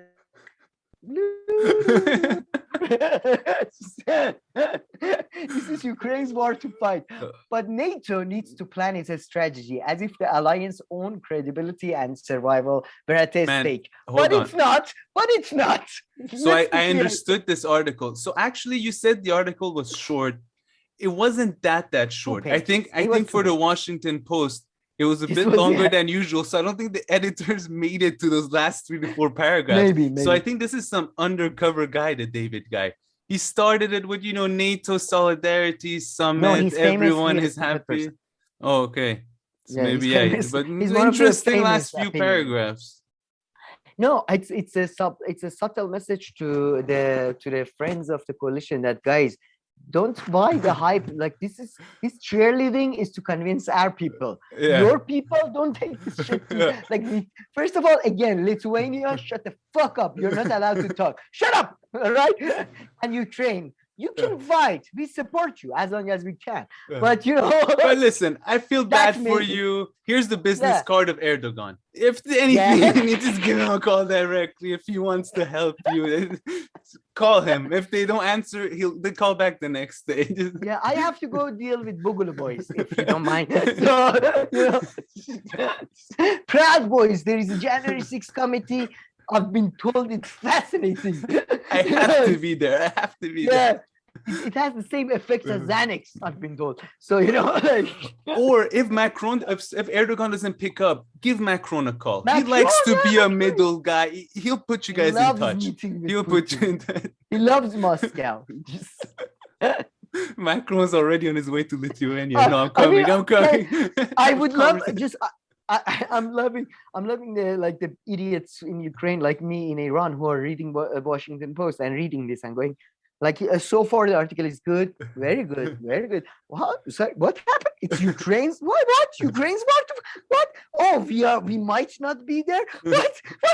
Like for 6 months you've been like, man, dude, you should definitely, dude, Russia is such a dick. You should definitely fuck Russia up. Did you hear how he talked about your mom? I think he called your mom a bitch. You should really fuck Russia up. And then as soon as there's I'm going home, man. My mom called. So bye. My mom said it's time to go home. I swear it's literally that, man. That was hilarious. But middle of this, there's all kinds of people who suffer, of course. But a lot of people will die, and mostly probably Ukrainian and Russians. But then again, I would say that the status quo that was in existence and to an extent is in existence in Balkans, in Eastern Europe, I don't think it's long term. It's manageable, to be honest. I do think there is a big fundamental problems with the way borders were drawn, with the way nationalism was funded by US and Europeans. And I can see in Balkans soon another conflict emerging. But then again, whatever.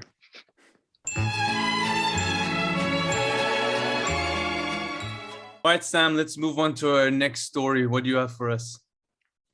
So Iran and the war. There was quite a kind of it was a roller coaster of emotions again, because what happened was that there was the hopes for talks were dying down. The hopes for revival of the deal were very low.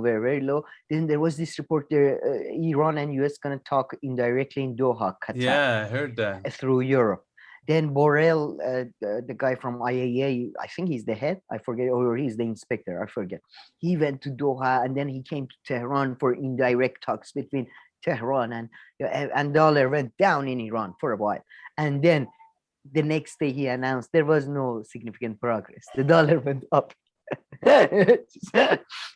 So yesterday he announced there was no significant progress, or there wasn't. the progress that European wanted didn't happen or something. He tweeted something along those lines. And yeah, it seems that I'm again. But is the Doha thing is the Doha thing happening though? You making it happened. That was it? Oh, I thought it was just Pretty the much. beginning of like I thought. Well, that's what everybody thought till Borrell went back and said, yeah, he had the talks. No one knows. Very quickly. I kind of thought they were, just switching from Vienna to Doha. They're like, we're sick of let's going there. Let's just go hang out in Doha from now on. No, it's I'm just But checking. I mean, it's hard to know now. I mean, I guess you'll know in a few weeks if they continue. Sorry, I may have said accidentally he came to Tehran. No, he didn't come to Tehran. They negotiated in Qatar. But yeah, you're right. Wow, yes, CNN headline: Iran nuclear deal talks in Doha end without progress. Oh, and wow, I just read about this like 2 days ago. Exactly, right? 2 days ago, all the headline was like, there is progress. Oh, hope. Oh, revival. But no. But I feel like all these countries can share one communication officer when it comes to these talks. Like the person has 2 versions of the press releases. Progress, no progress. No just progress. Switches countries' names. And that's it. Just sends them out. That's it. It's the same one. So, yeah, it seems, it's that we're who knows at this point. So yeah, as always, very informative, I'm sure. But then there was also some reports of again what you call sabotage by in the factories of Iran, in a steel factory, I believe there was reports of a sabotage potentially by foreign agents or by separatists or someone. Nobody's confirmed or anything. So that's happening. And Biden, as people know, there was a report by, I'm sure a lot of people know, by Wall Street Journal that reported that Israel and America and Saudi, basically the Wall Street Journal basically confirmed what Trita Parsi wrote about, that their main aim of the trip is the expansion of a sort of a air defense for the region in face of who? Your greatest buddy. Man. In face of Iranian threat. So it's a big sales pitch meeting basically. That's what's happening. I mean, both this thing and the Macron slip up at the G7, they both reminded me so much of the movie Network, the scene where Beatley just loses it and gives that a speech about, there is no West, there is no East, there is no America, there is no Soviet Union, it's just IBM, blah, blah, blah. It just reminded me of that because, in that he says, what do you think they do in the Soviet Union? Do you think they talk about communism or, the equality between all men, or do you think they take out their profit charts and their their whatever statistics and they look at, and you see the meetings between most political people in the world, it's all about, so they can they can go up 100,000 barrels up, but next profit for the next month will not be able to bring it as high as we like to. So it's all about money, it's all about 100%. It's all about the air defense, how much money we're going to get from Arabs to get this air defense located there, and sadly, fun. Yeah, that does seem to be the case. And I mean, that G7 meeting, I mean, just from the room that they were in and stuff, just like whatever. No, that was the NATO one. The G7 one was the opposite. They looked like they just found some conference room somewhere and they threw these guys in there. Sorry, I thought you're going to do it again. No. It was the NATO one looks like it's in space. Right, it's like this huge round, like big white table. This one, it just feels like they went to like a local university and like got like a room that they had. Like on the 6th floor, a conference room is available for now that the semester is over. If you want to go up there. Olaf who?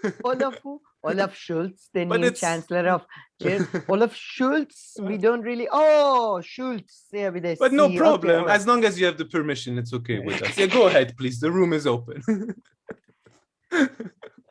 Emmanuel. No, it did feel a bit kindergarten-y because it was so tiny. Yeah, and right? It was so colorful. It was so pink Yeah. and green. And it was like, I think it's because of Biden. It's like these colors are soothing to him. I think he felt like he's with his grandchildren. Yeah. Boris, Macron is there. I'm sure he thought Macron and Trudeau are his grandchildren or two cousins. Like one is from Bo, one is from Hunter.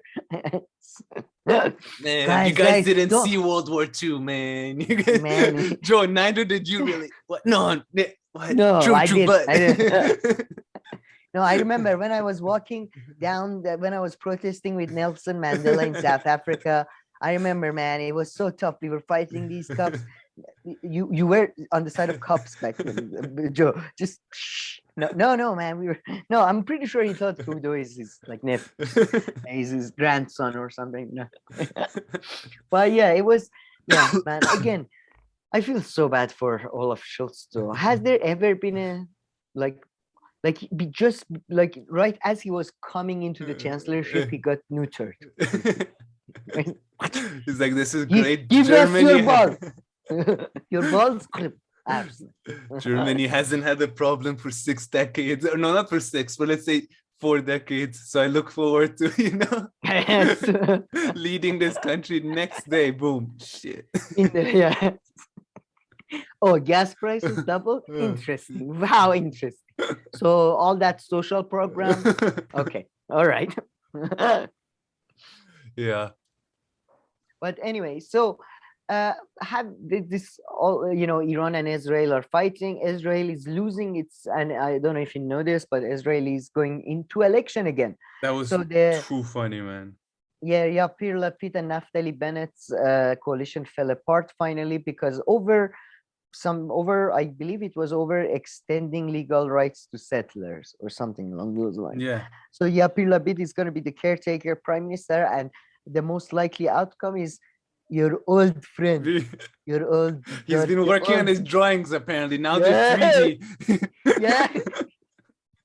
I can do perspective. He does it on the iPad now. They got him a tablet. Next time you'll see him like Benjamin the UN thing, you'll be Netanyahu. like, connect my iPad. Okay, so this is Iran. Yeah. Right? This is my own drawing. I colored in it myself. The green part is the Iran part that is green, and then I did brown on the desert. See the details. Do you see the? And then there is a coyote with a bomb. That is Iran's leaders. And you see, and there is an ostrich. That is Israel. Israel is the ostrich that is running away. Man, I was just watching on Al Jazeera though, and there was, I don't know who they were speaking to, but it was some Israeli. I don't know if it was an expert or just someone. Oh. And they were like, yeah, so many elections. It must really look from the outside that, we're really like shallow people or something like that. He described it as something like, oh, everybody must be like judging us that we have so many elections and we can't get our things together. I'll be like, buddy, I have to tell you a few things about how people talk about you guys abroad. Have you heard of the Palestinians? This election of yours is the least of your troubles when it comes to your image. Oh, the messy political system. Oh, not the genocide. No, I mean the genocide. I do think is a strong word for what they do. More massive Yeah, I mean, it hasn't happened. Genocide is not the only bad thing that can happen somewhere. Yeah, exactly. No, but it's on the list of Occupation, their all crimes. kinds of things. Yeah. Yeah, it's like somebody complaining about, the thing about Iran that really pisses the traffic. The traffic is, not the women issues. Not Traffic is a bit of a serious. I feel like you pulled a me there. Came up with an example that's a bit serious, but yeah, I feel you. Really, traffic. I mean, it can be on day to day. You can, daily life. Let's say on a day to day, if you spend like, let's say 4 hours in traffic, that would seem like a serious thing for you. If you do, it doesn't only happen in Iran. People do spend hours commuting. I feel my point was that, sorry, I don't know why I went on. My point was considering like women rights. Yeah, no, you're situation right. You're right. Or gay rights, or any rights, any environmental, anything. I just want to say that traffic is also Yeah, okay, all right, It calm can down. be an Yeah. issue. I mean, I forget how cars and traffic does Yeah. bring another side out of people. I feel like people treat that like their honor. But yeah, so Israel and Iran are at it. Everybody's at it as usual. Then I came across a very interesting article Yeah, on where's this? one of our favorite publication. Yours, you love it so much. Foreign policy, yeah. Yeah, No, no. no, I don't have too strong feelings on it. Oh, sorry, I thought it was the Atlantic. It's from Foreign No, of Policy. course not. All right. This would be considered abstract if this was like Atlantic. This the editor would be like, okay, I look forward No, to no. reading your full article. Like, sir, this is 4 pages. Interesting first paragraph. Why did you space it?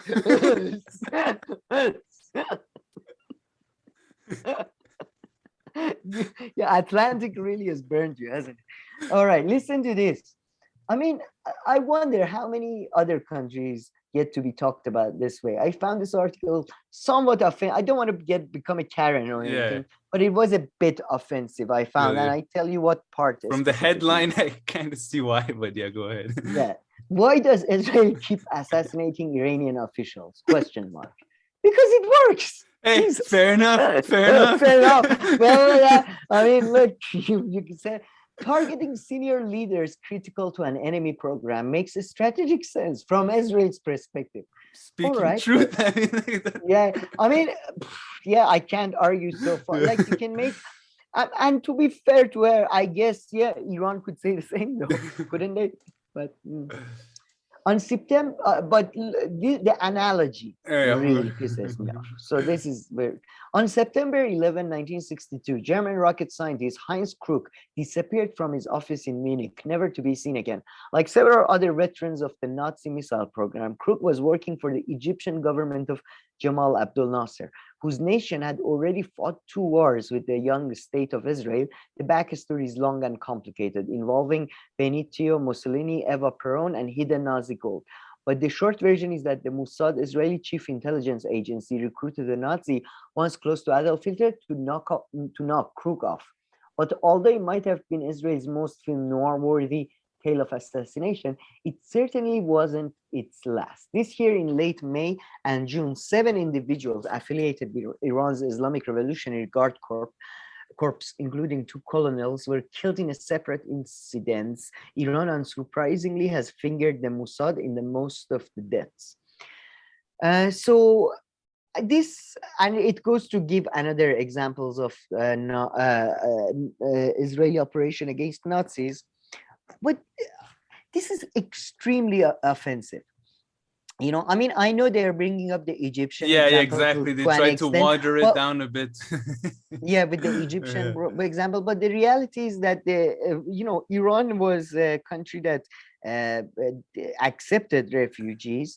In fact, the Iranian French ambassador was called the Iranian Schindler because he helped, he gave Iranian passport to Jews to escape to Iran, basically. It was a country that, with long history of Jewish presence. So it's extreme. And Iran was not a country like Syria and Egypt, which were Syria, which is Hafez al-Assad was in charge, so an allied country. They had like Nazis, they hosted Nazis, and they would regularly have Nazis on TV saying anti-Semitic thing. There was a famous Nazi doctor in Syria, for example. There were, genuine, and they were like, yes, Nazis, they had some good points and some bad. That's when we talk about Egypt and Syria, that was the mentality.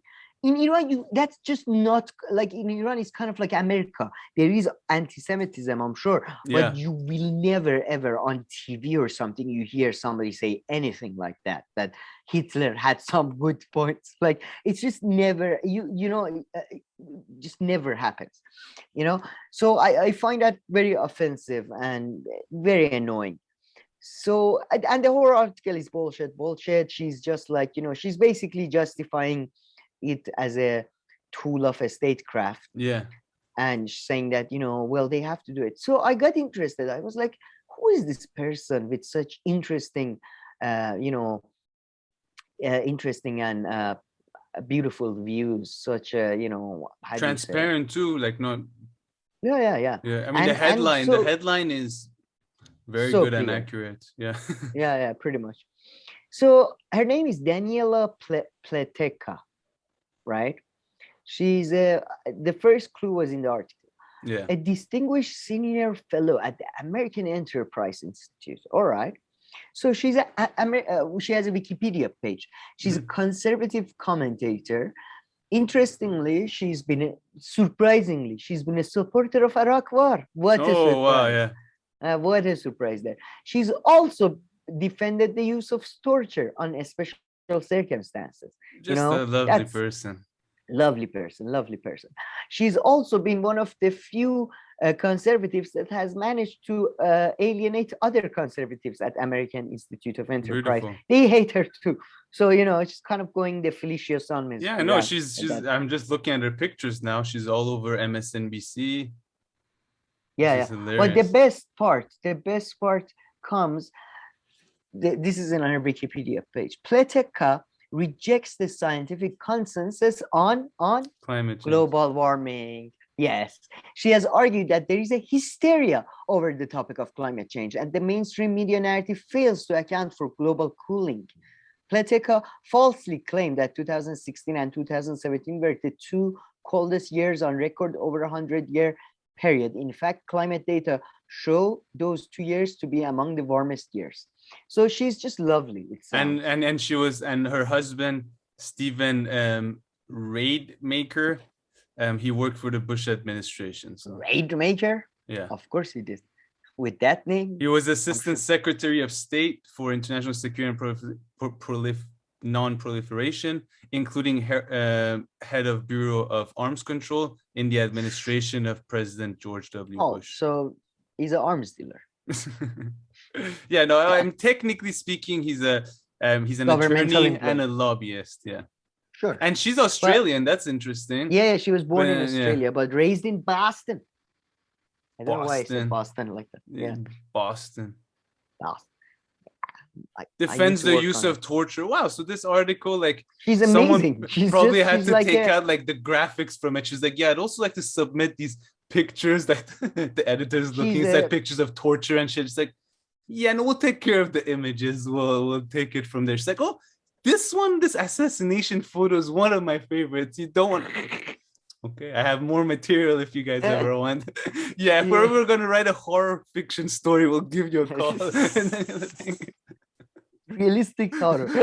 No, she's got the full house, like everything. Like, yes, torture. Iraq, yeah, I'm up for it. Climate change, no. Women's rights, probably no. I don't know. I don't know about that. But I'm guessing, she just sounds like a lovely person. But the article is fascinating. If you want, read it. It's basically just saying that, assassination. I can't really disagree with the argument because assassinations work. Although in the article, there is one thing. He talked about Mohsen Fakhrizadeh, and it says, I love, by the way, every time she refers to Iran's nuclear program, she says, listen to this. She says, every time she says, it is, where is it? I want to read it right. Iran's illicit nuclear program, which is, as far as we know, it has not been confirmed. In fact, certain reports up until recently at least have had denied such existence of an illicit program. But she says that the Mohsen Fakhrizadeh was very crucial, and he's killing the scientist guy that they killed with the remote controlled machine gun. They said his killing was very crucial and all that. In reality, he was, according to most sources, he was crucial 10 years ago. It was more like it was more message sending than targeting the program now. And I mean, we keep on saying, sure, we agree with her argument. Like, in a sense, I guess they're killing these, they kill the scientists and others, and they kind of get away with it. So it seems like it's advancing their goals. But at the same time, someone could be like, well, Iran is still here. So are you like advancing? So it just depends what is your target. But if you put it in some ways, like, her argument is not necessarily her argument fully is that wrong. Sometimes assassinations can help achieve political goals. I guess sometimes, yes, you're right. Sometimes they can. In this case, I would say they're helping escalation. But then again, I think that's the point, though. Escalation might be good to a certain extent. for I you, would right? think. Yeah. But it was just, I love how transparent the No. website At was. least she's Yeah. honest. You can give it. Very evil, but very honest. Yeah, at Yeah. her funeral, you can be. She was an honest person. Having said Yeah, having. that, Do you remember the Succession when they're at the funeral? Connor is at the funeral with his girlfriend, and he finds out that the guy that they're at the funeral for, there may be accusations of child abuse and all oh, that vaguely, against. vaguely. Man, he changes his like funeral speech or whatever. He's like, he was a man and he was with us. We knew him, but not too closely. And we had some times with him, good times and bad times. It was just so neutral, funny. just so neutral. So funny. But okay, nice stuff today. Anything else? Should we wrap it up? No, let's wrap it up. Okay, great stuff. So thank you for watching, everyone. Please leave your comments, question, criticism down below. Make sure you get to it. If not, please like and subscribe. I'll see you in our next video. Thank you.